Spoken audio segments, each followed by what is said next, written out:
Sekiranya anda tidak mempunyai simpanan yang baik, anda akan terkial-kial untuk mencari alternatif lain sekiranya berlaku kecemasan.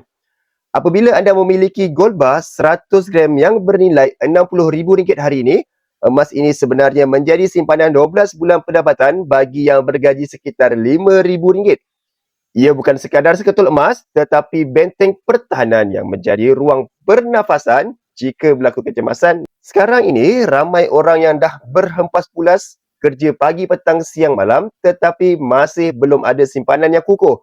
Bukan kerana tidak mampu, tetapi kerana simpanan dalam bentuk tunai sentiasa terdedah kepada pembelanjaan yang tidak menentu. Duit dalam bank mudah diakses, mudah dibelanjakan dan cepat bocor tanpa kita sedar.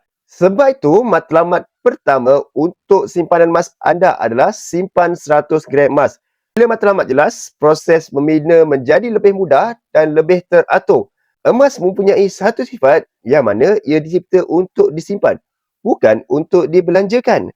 Bila emas berada di tangan, anda tidak melihat angka, anda melihat gram, dan gram itu jarang sekali keluar kecuali bila benar-benar diperlukan. Anda boleh mula menabung serendah RM100 melalui akaun Gap Public Gold.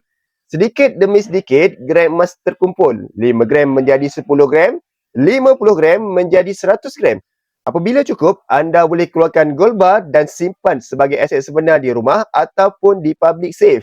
Pilihan saya sangat fleksibel dari 0.5 gram hingga gold bar 1 kilogram, bergantung kepada kemampuan dan strategi kewangan masing-masing. Bagi yang berminat untuk mulakan simpanan dalam bentuk emas fizikal bersama Public Gold, anda boleh isi borang sign up. Saya akan bantu anda sebaik mungkin. Follow saya untuk saya bantu anda memiliki emas.